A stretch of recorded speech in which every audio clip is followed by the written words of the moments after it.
왔습니다. 자, 22년입니다. 봄정월에 천황이 황후에게 팔전황녀 야타노 히메미코를 들여 비로 삼으려 한다 라고 말하였다. 이때 황후는 듣지 않았다. 양파 왜? 원숭이 싫어. 섬숭이 싫어. 자, 이에 천황이 노래를 부르며 황후에게 청하여 말했다. 귀인이 분명 하고픈 말은 여분의 왈시는 끊어졌을 때 연결하기 위한 것이니 나란히 하였으면, 그러니까 혹시나 황후가 죽으면 여자가 필요할 테니까 지금 미리 그냥 첩 하나 두자, 그런 말이에요. 황후가 답하여 노래했다. 그러니까 얘들이 조공이라고 적은 거죠. 자, 황후가 답하여 노래했다. 그 중국식의 그 위대한 조공, 그러니까 희사하거나 그런 거는 그 외놈들 국력상 그렇게 적어주기도 싫고, 그리고 적지도 못하겠고, 다만 이제 짱짱하고 싶으니까 이제 그냥 바쳤다는 얘기는 하고 싶고, 그러니까 희사라는 건 저도 아는데, 근데 중국의 국력을 얘들이 따라갈 만큼 되지 않았을까요? 당연히 저 정도를 바쳤다고 하더라도 희사하거나 그럴 만한 국력이 없었겠죠. 바친 것도 사실이 아니고 아마 그런 거겠죠.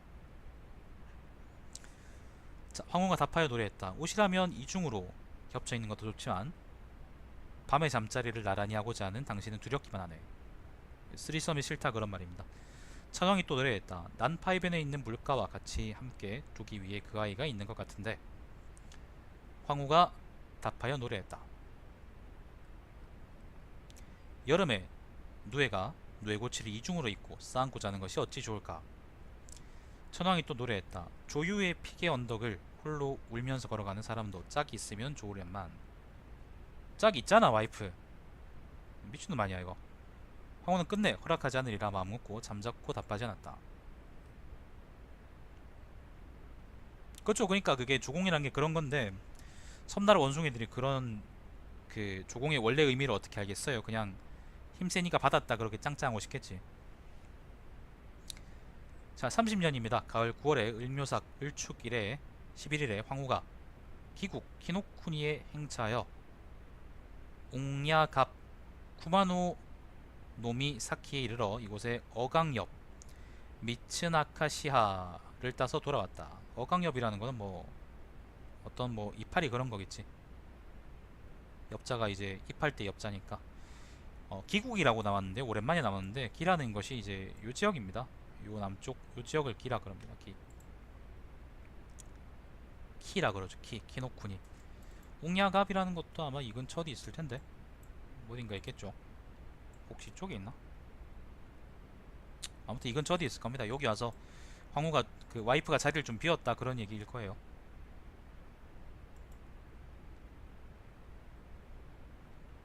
그쵸? 스카렛님이 그 외놈들의 습성을 잘 아시네요. 바로 저렇게 해석하면 되는 겁니다. 자, 천황은 황후가 있는 없는 틈을 타서 팔전 황녀를 맞이해 궁전에 들였다. 와이프 대신 저렇게 하면은 안 되는데. 요즘은 21세기에는 와이프 대신 게임기 하나 사서 들어갔다고도 집에서 쫓겨나니 아니면 이혼하니 그런 말이 나오는데, 그때는 와이프가 없는 틈을 타서 다른 여자를 들여도 괜찮았던 모양이죠. 자, 그때 황후는 난파 해변에 이르러 천황이 팔전 황녀를 맞아 들였다는 소식을 듣고 개빡쳤다. 곧바로 따가지고 온 어강엽을 바다에 던져버리고 배를 대지 않았다. 그 황후가 이제 여기 와서 뭘 땄다가 그 돌아오는데, 난파 해변에 이르렀을 때 그때 이제 자기가 없는 틈을 타서 그 인덕 전황이 다른 전에 얘기했던 다른 여자를 들였다라는 걸 듣고 개빡쳤다는 겁니다.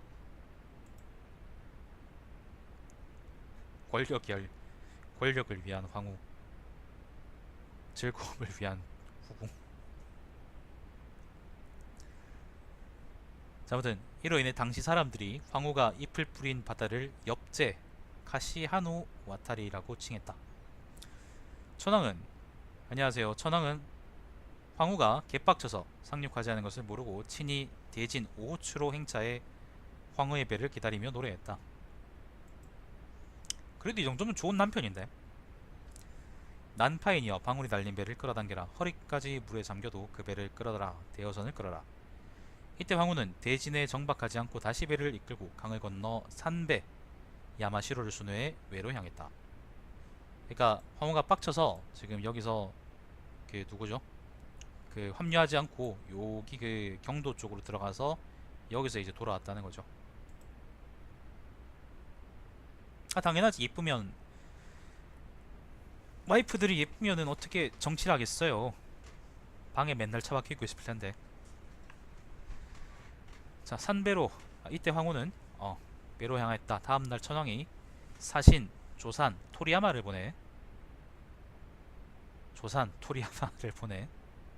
대군불 황후를 모시고 돌아오겠다. 이에 노래했다. 산배로 빨리 뒤쫓아가라. 조산이여 서둘러 쫓아가면 내가 사랑하는 철을 쫓아가 만날 수 있을지도. 안 자고 싶을 텐데 정치를 위한 그건데. 자 황후는 돌아오지 않고 오히려 나아갔다. 산배하에 이르러 노래하였다. 산배하를 거슬러 올라가니 강구비에 있어서 무성이 자라는 잎이 무성한 나무는 마치 우리 대군과 같구나. 이에 나라산을 넘어 갈성을 바라보고 노래했다. 갈성은 카즈라키입니다.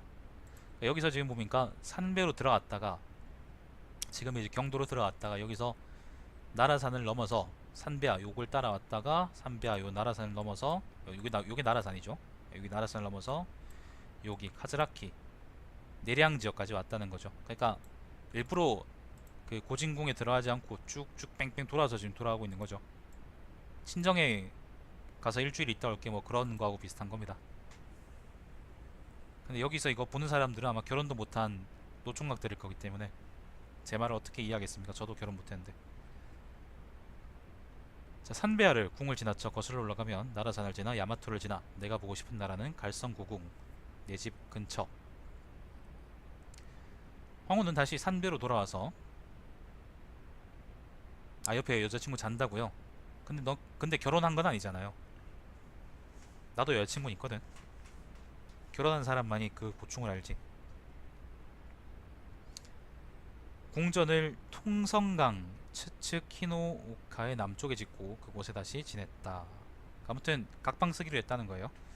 자 겨울 10월에 갑신삭 1일에 적신의 선조인 구지신 쿠치모치노미를 보내 황후를 불렀다.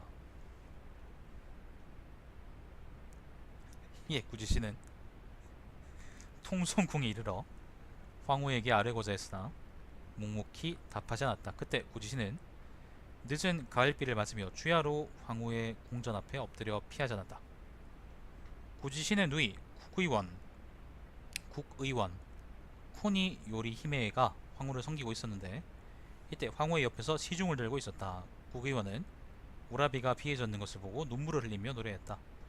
산배 통성궁에서 말씀을 올리는 나의 오라비를 보니 눈물이 나네. 이때 제 황후가 국의원에게 너는 어찌하여 울고 있습니까? 라고 물었다. 지금 엎드려 말씀을 청하려는 자가 첩의 오라비입니다. 비에 젖어도 피하지 않고 여전히 말씀을 올리고자 합니다. 그로 인해 울며 슬퍼할 따름입니다. 라고 하였다. 이 황후가 너의 오라비에게 말해 속히 돌아가게 하라. 나는 결코 돌아가지 않겠다. 라고 했다.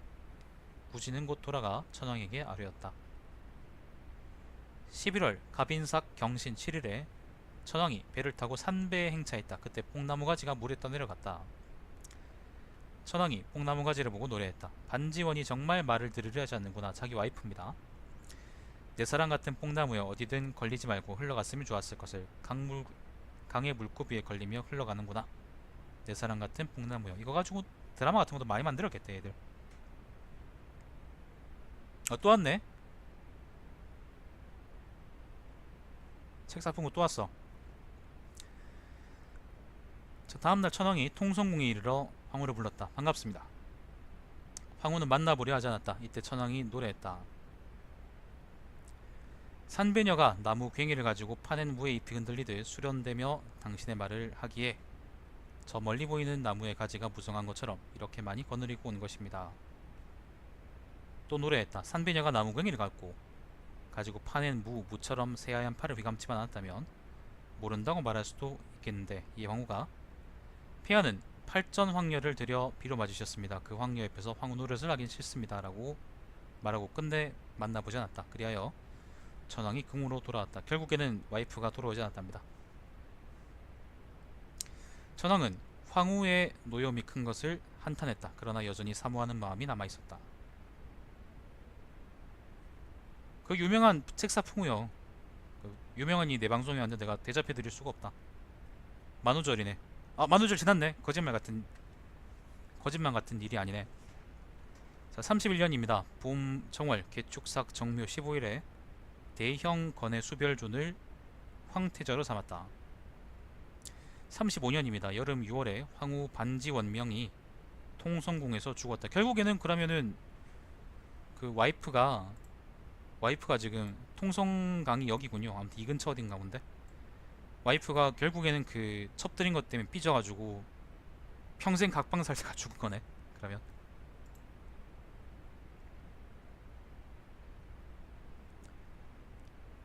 책사풍우님 그 방송을 들으시는 건 좋은데요. 듣고 그냥 재밌게 보시는 건 좋은데 어그로 끄시면은 안 돼요. 이건 제 방송이니까 말씀드리는 거예요. 자, 37년입니다. 37년. 죽은 게 35년인데 37년이면 2년 지났습니다. 겨울 10월에 갑술삭 의류 12일에 황후를 네라산 나라노야마에 장사 지냈다.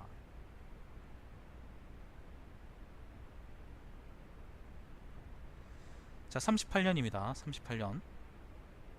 봄정월 계유삭 무인 6일에 팔전 황녀를 세워 황후로 삼았다. 결국에는 첩이 황후가 됐습니다. 굴러온 돌이 박힌 돌을 빼냈습니다.